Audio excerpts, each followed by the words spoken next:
Hello students. आज हम mathematics का टॉपिक करेंगे।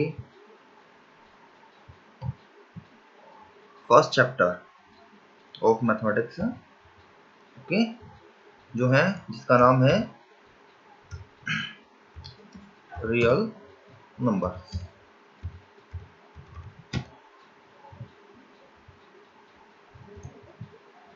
देखो बच्चों, मैथमेटिक्स में हम जितने भी नंबर्स की स्टडी करते हैं, सभी नंबर्स ओके ओके वो रियल नंबर्स हैं।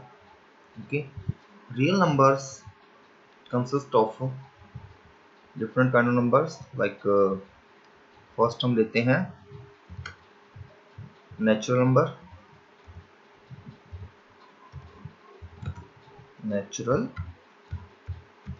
Numbers, whole numbers,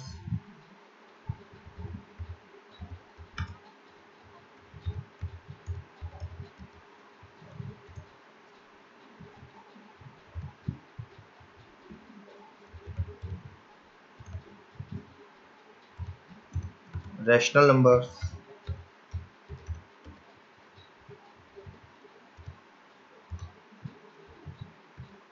irrational numbers,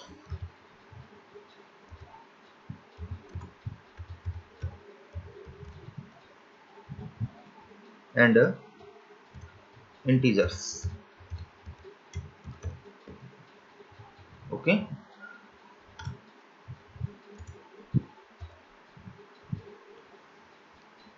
तो सबसे पहले हम ये देखेंगे नेचुरल नंबर क्या होते हैं। Natural number are those numbers which starts from 1, okay, and moves up to infinity। 1 2 3 4 5 and so on, okay, up to infinity। Then next हमारा क्या होगा, होल नंबर। होल नंबर्स वो होंगे जब नेचुरल नंबर में हम जीरो ऐड कर देंगे। Okay, so the numbers which starts from zero is called whole numbers. 0 1 2 3 4 5 6 and so on, ये सभी क्या है, होल नंबर्स हैं। ओके, तो हम ये बोल सकते हैं कि जीरो जो है वो एक होल नंबर होता है। Is it clear? देन हमारे पास आते हैं रैशनल नंबर्स। रैशनल नंबर्स, देखो रैशनल नंबर्स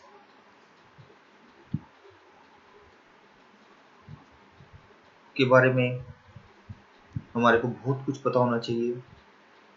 बहुत कुछ का मतलब ये है कि रैशनल नंबर्स होते क्या है, उनका यूज क्या क्या हो सकता है, क्योंकि इस चैप्टर में हम rational numbers and irrational numbers in दोनों के ऊपर ही ज़्यादा क्वेश्चन सॉल्व करेंगे, और एग्जाम में भी क्वेश्चंस जो है वो रैशनल एंड इरेशनल नंबर्स के हमारे को मिलेंगे। Is that clear? Okay, so rational numbers होते हैं जो वो नंबर्स जो p by q, p upon q की फॉर्म में होते हैं। ओके, यहाँ एक कंडीशन होती है क्या, कि क्यू की वैल्यू जीरो नहीं होनी चाहिए। Q is not equal to zero. अगर क्यू जीरो हो जाएगा तो क्या होगा,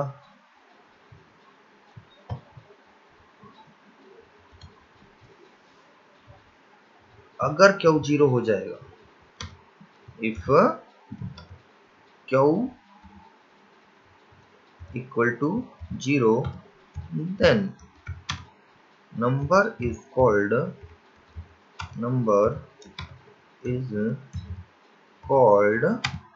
not defined, not defined। okay,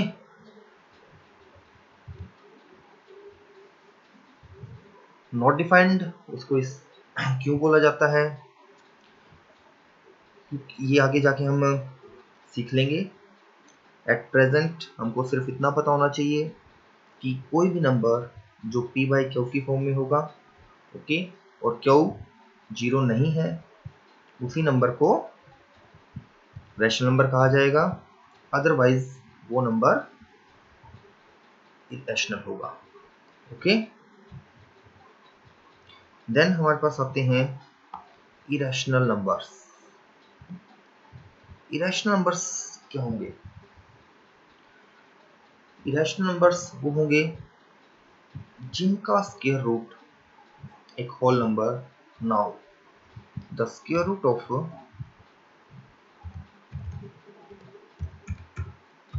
irrational numbers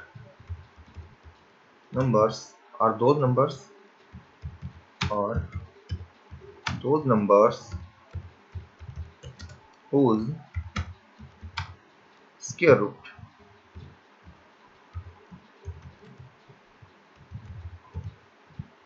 is not a whole number। उनको क्या कहा जाएगा? इरेशनल नंबर्स कहा जाएगा। इसका हम एक एग्जांपल यहाँ ले लेते हैं।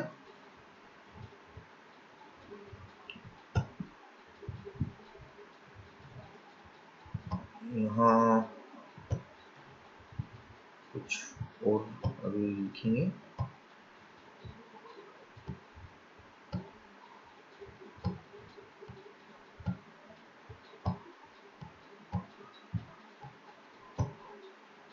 टू, थ्री, फाइव, फोर नहीं होगा यहाँ, 5, 6, 7 एंड सो ऑन। देखो हमने यहाँ √2 लिया है, √3 लिया है, √5 लिया है, √6 लिया, √7 नहीं लिया। मैंने यहाँ सबसे पहले 1 को काउंट नहीं किया और बीच में 4 भी नहीं लिया, क्योंकि 1, 4, 9, 16 ये नंबर्स क्या होते हैं? Perfect square numbers. ओके, इनका स्क्वायर रूट जो होता है वो होल नंबर में आता है। ओके, तो इसलिए उनको रैशनल नंबर कहा जाएगा, इरेशनल नहीं कहा जाएगा। अगर हम इनका स्क्वायर रूट फाइंड करेंगे तो वो होल नंबर में नहीं आएगा। ओके, इसीलिए इनको इरेशनल नंबर्स कहा जाता है। Is that clear? नाउ हमारा नेक्स्ट टॉपिक है, सॉरी पार्ट, इंटीजर्स। इंटीजर्स क्या होते हैं? इंटीजर्स के बारे में याद रखना एक बात, सभी होल नंबर्स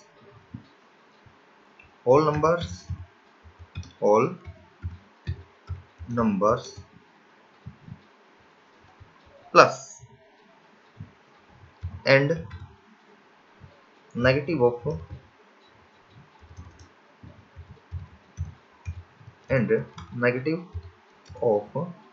नेचुरल नंबर्स, उनको कहा जाता है क्या?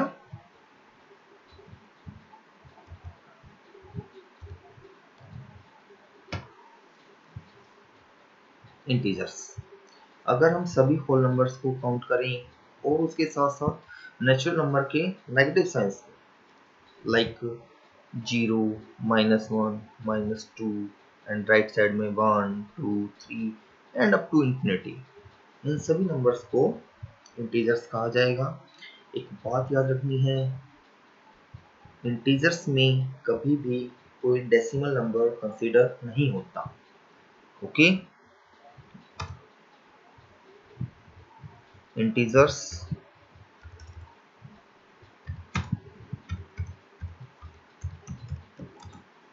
never contains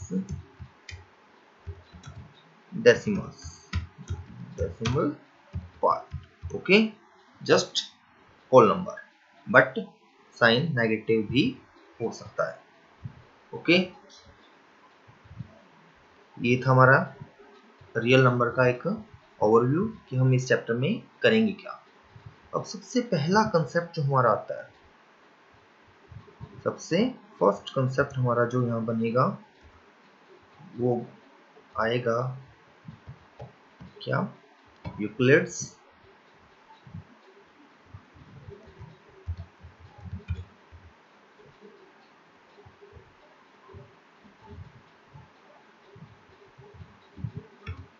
division lemma. तो ये यूक्लिड्स डिवीजन लेमा क्या है? देखो, डिवीजन करना हमने छोटी क्लासेस में ऑलरेडी सीख चुके हैं, ठीक है। तो उसमें हमारे पास कुछ टर्म्स आती थी, क्या, dividend, divisor, quotient and remainder. तो यहाँ यूक्लिड ने डिवीजन के उसी फॉर्मेट को यूज किया और अपना एक थ्योरी दी, ठीक है, जिसमें डिविडेंड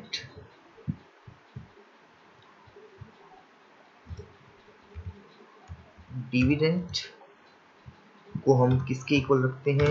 इक्वल होता है किसके? Divisor multiply by what, quotient, है ना। Divisor multiply by quotient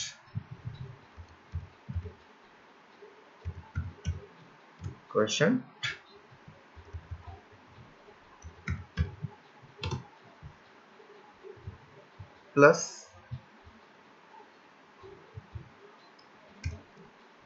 reminder.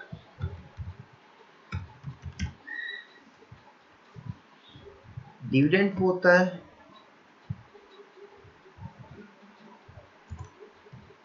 यहाँ, डिविडेंड क्या होगा? जिस टर्म को डिवाइड किया जाता है उसको हम डिविडेंड कहते हैं। ओके, एंड डिविजर जिस टर्म से डिवाइड कर रहे हैं। क्वोशिएंट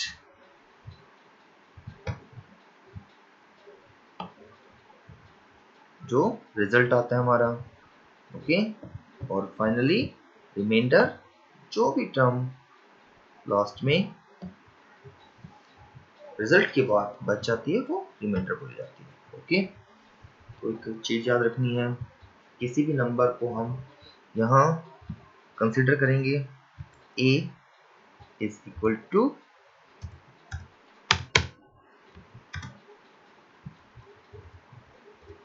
यहाँ स्मॉल a आएगा, और एक बात याद रखनी है, यहाँ हम एक सिंबल इंसर्ट कर देते हैं जो कि हमारे को कुछ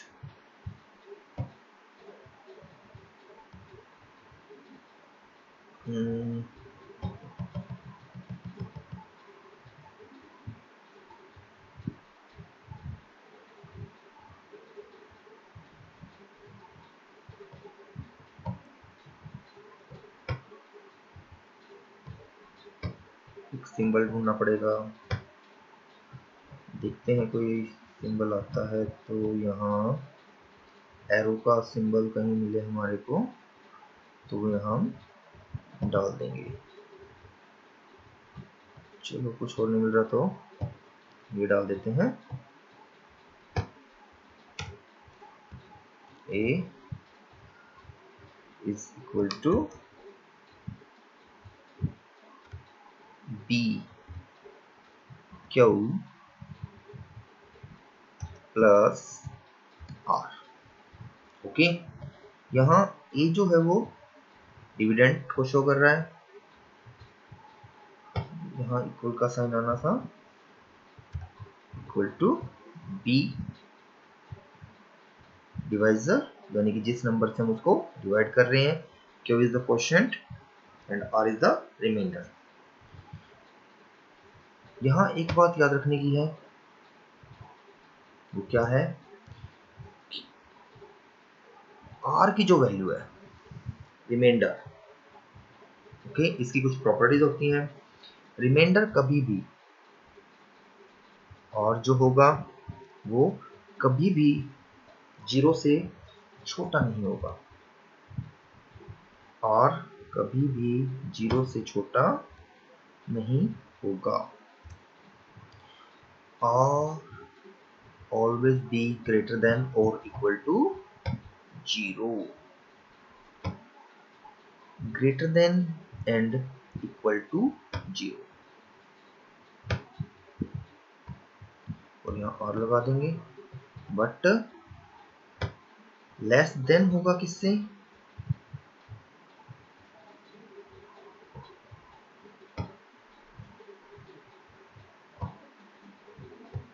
यहाँ लेस देन का ही साइन आएगा, लेस देन b, ओके। जो r की वैल्यू है वो 0 से बड़ी होगी और b से छोटी होगी, ओके, इतना याद रखना है। Is that clear? ओके, अब यहाँ एक कंसेप्ट हम लेते हैं, यूक्लिड्स डिवीजन लेमा, और यहाँ एक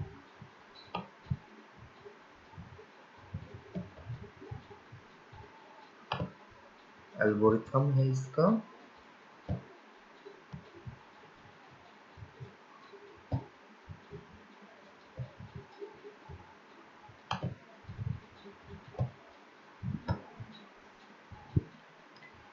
एल्गोरिथम, यहाँ एक वर्ड आया क्या, एल्गोरिथम।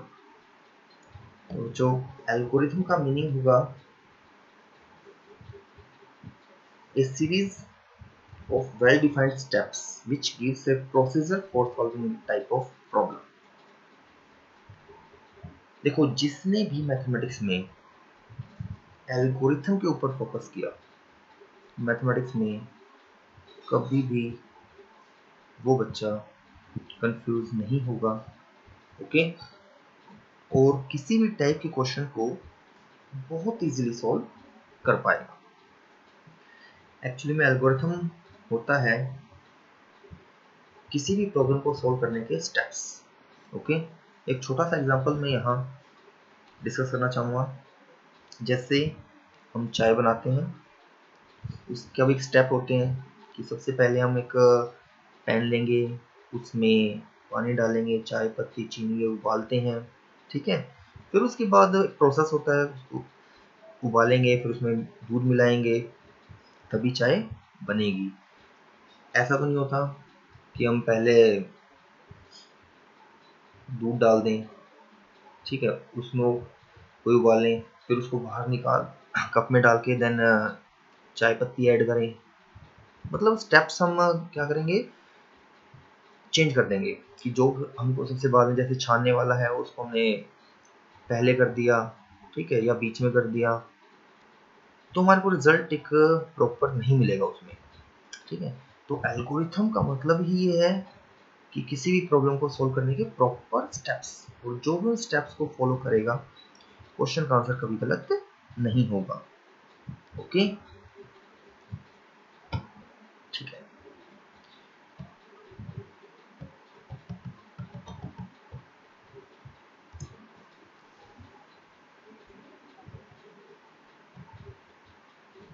इतना सॉल्व करने के बाद हम एक्सरसाइज नंबर 1.1 से क्वेश्चन सॉल्व करते हैं, ठीक है। थोड़ा ध्यान रखने से सीखना, एक ही क्वेश्चन हमारे को बहुत कुछ सिखा देगा, ठीक है।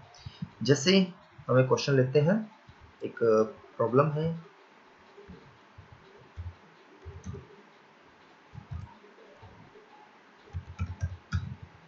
Question 1. Okay, find HCF of what 135 and 225. ठीक है,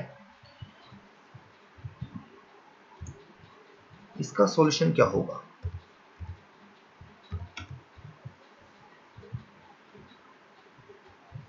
हमको इसका HCF फाइंड करना है बाय यूक्लिड्स डिवीजन लेमा और डिवीजन एल्गोरिथम. तो फर्स्ट ऑफ ऑल हम ये देखेंगे कि दिए गए नंबर में से छोटा नंबर कौन सा है, ये है या ये है. ओके, तो first of all 225 is greater than what 135. Okay, ये बड़ा है और यहां लिखेंगे बिकॉज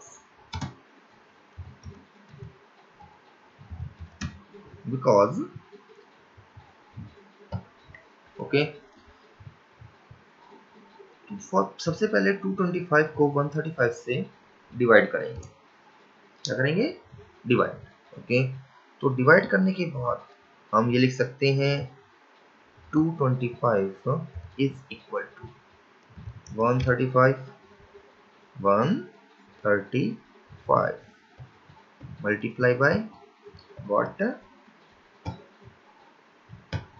इसको किससे मल्टीप्लाई करेंगे हम? 1 से, और प्लस किया जाएगा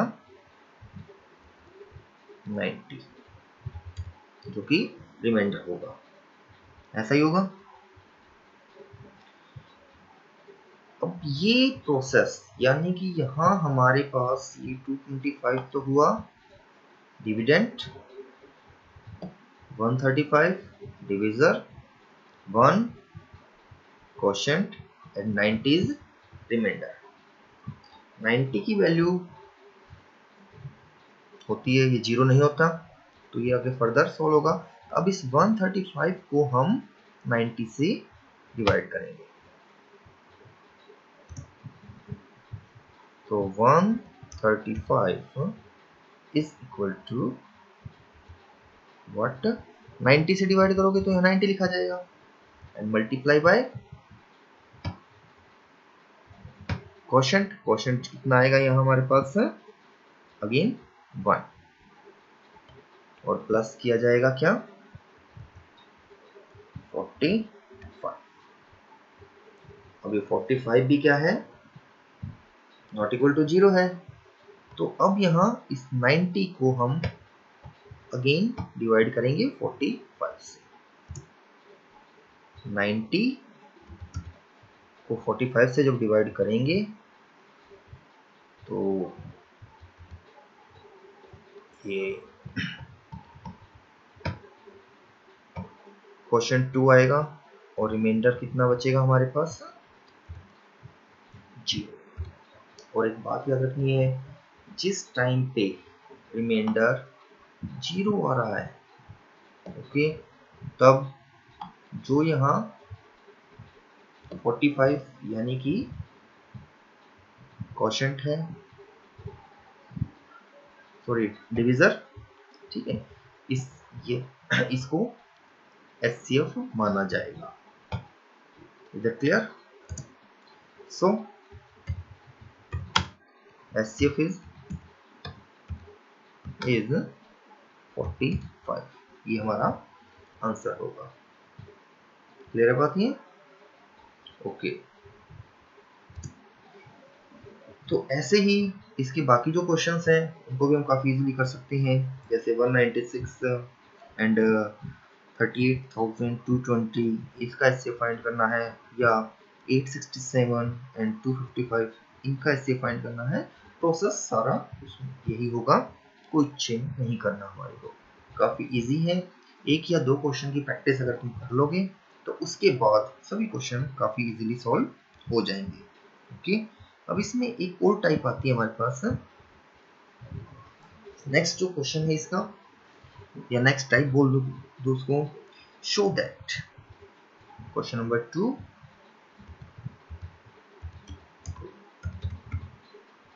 question number 2,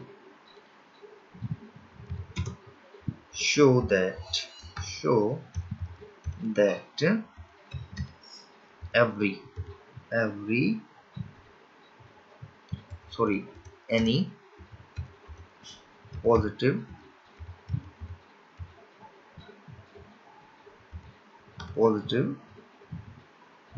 integer is of the form 6q plus 1, 6q plus 1 or 6q plus 3 or 6q plus 5। ठीक है, तो हमारे को ये शो करना है कि कोई भी पॉजिटिव इंटीजर है और इंटीजर, पॉजिटिव और इंटीजर,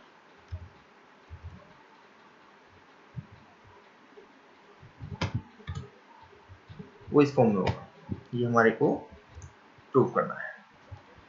तो इसका सॉल्यूशन देखेंगे। देखो, सबसे पहले हम एक चीज देखनी है इन क्वेश्चंस में कि हमारे को प्रूफ यहाँ करना है 6q plus 1, 6q plus 3 और 6q plus 5।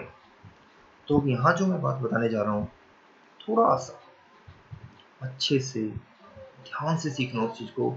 रीजन है क्योंकि यहाँ क्वेश्चन वाइज हमारी एजम्पशन है वो चेंज होंगी, इसलिए कुछ चीजें हैं जो हमारे को याद रखनी है कि अगर यहाँ हमने 6q plus 1, 6q plus 3 और 6q plus 5 लिया है, तो हमारा नंबर जो है वो इसी फॉर्म में हमारे को लेट करना पड़ेगा।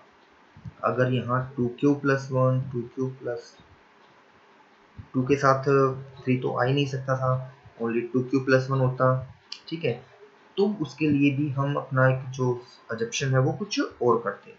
ठीक है, तो मतलब यहाँ कोई एक जर्नल वो नहीं ले पाएंगे हम इनको टाइप के क्वेश्चन में, इसलिए थोड़ा सा जो लॉजिक यहाँ हम यूज करेंगे उसके ऊपर फोकस करना। ओके, तो यहाँ जो स्टार्टिंग होगी हमारी let A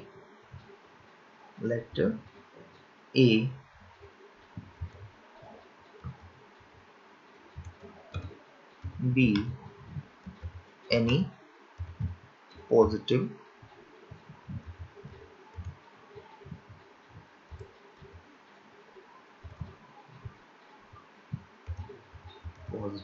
integer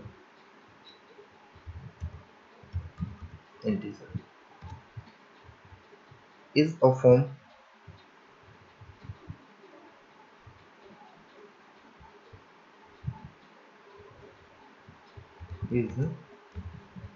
of form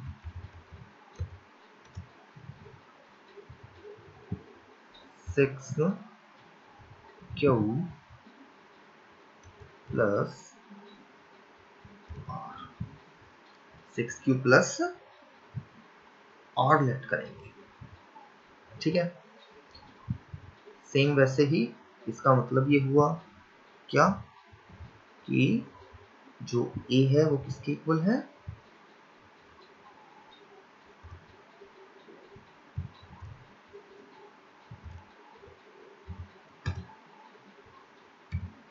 i of e a is equal to 6q plus r।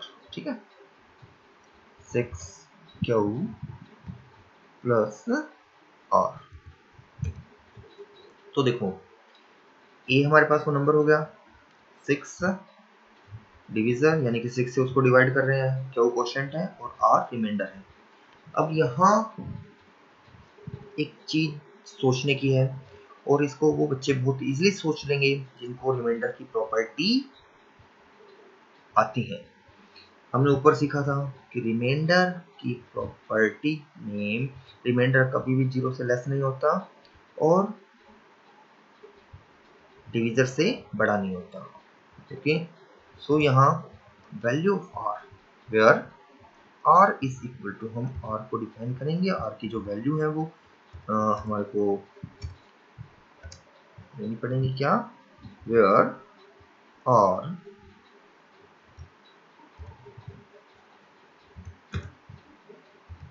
is equal to what, 0 1 2 3 4 5।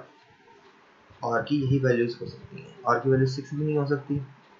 ठीक है, सो अब यहाँ क्या करेंगे,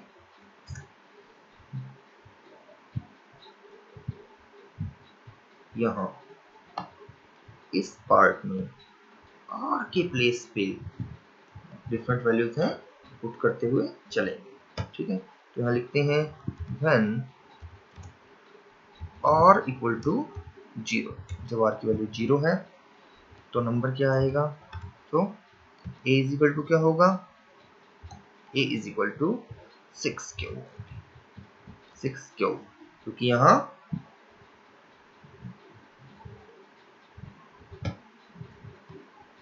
r तो 0 हो गया इस पार्ट में, तो हमारे पास क्या बचा, सिर्फ 6q। ठीक है, ऐसे ही when r is equal to 1, जब r की वैल्यू 1 होगी तो a क्या आएगा, a is equal to 6q plus 1, 6q plus 1। ठीक है, ऐसे ही when r equal to 2, then a is equal to 6q plus 3, sorry 2, when r is equal to 3, then a is equal to 6q plus 3, when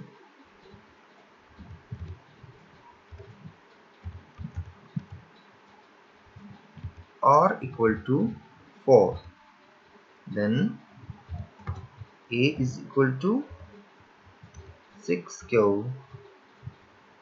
plus 4, and when r is equal to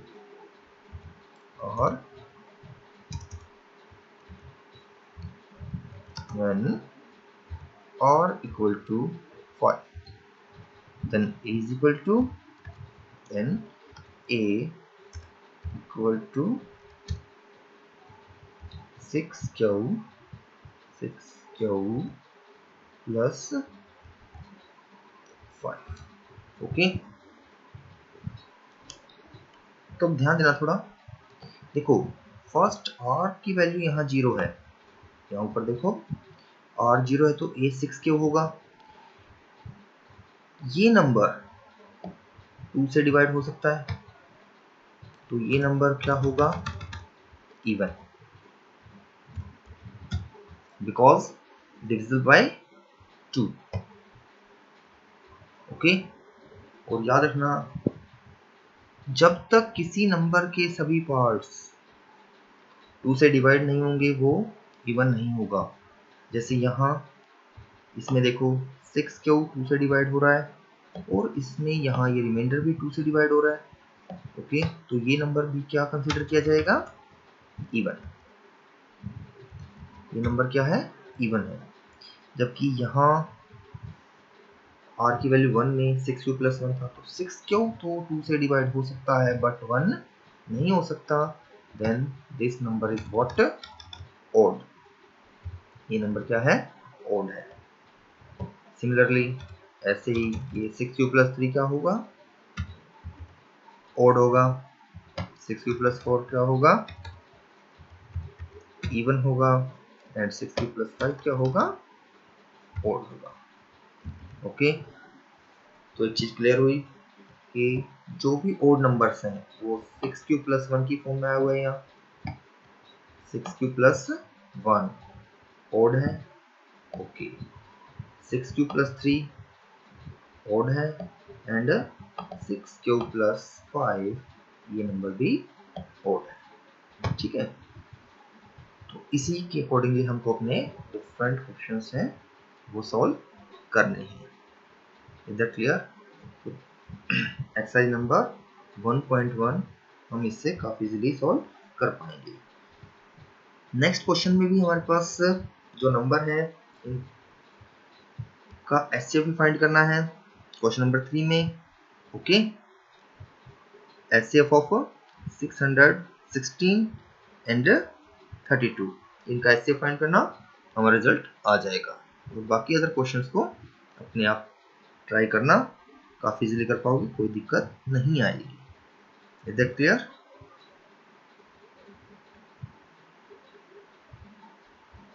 तो ये थे हमारे पास exercise number 1.1।